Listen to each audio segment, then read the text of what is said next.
చెప్పరా, ముందు నా కూతురు ఎక్కడుందో చెప్పు. సార్ అది నసుకుతావేంట్రా? తను ఎక్కడుంది ఇప్పుడు? మీకు ఎలా చెప్పాలో అర్థం కావట్లేదు సార్. ఏమైందిరా? తను ఏం చేసావురా నా కూతుర్ని? నేనేం చేయలేదు సార్. ఏం చేయకపోతే తను ఎక్కడుందో చెప్పు, నీతోనే ఉండాలిగా. మొన్న మీ ఇద్దరు షాపింగ్కి వెళ్ళి వస్తుంటే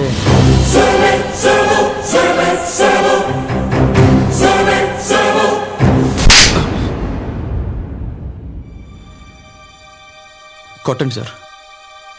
మీ కోపంలో అర్థం ఉంది సార్, కొట్టండి. రేయ్, ప్రేమ అంటే అమ్మా నాన్నలకు తెలియకుండా లేపు రావటం కాదురా.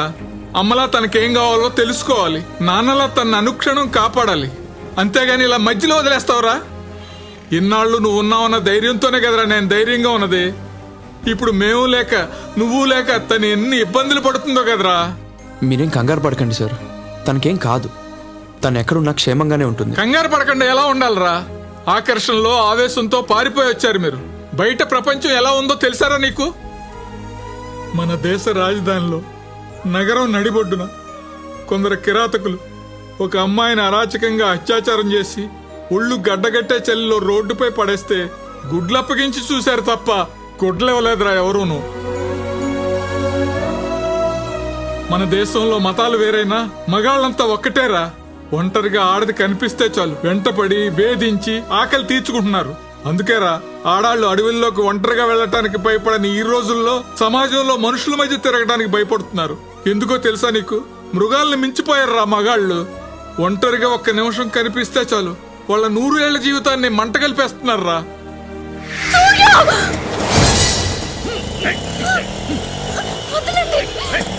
రేయ్,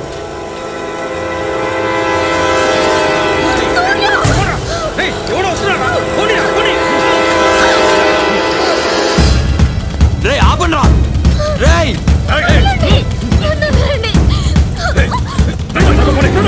గీతా,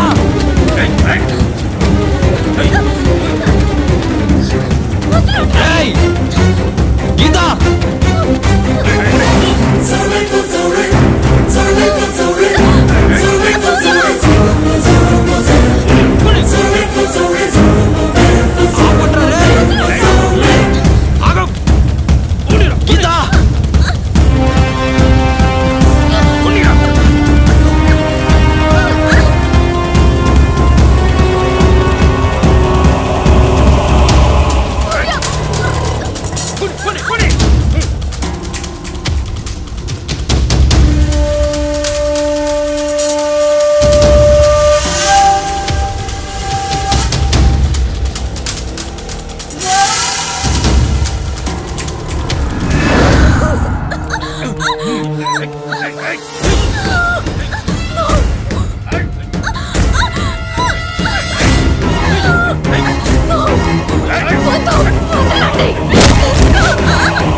ఆ.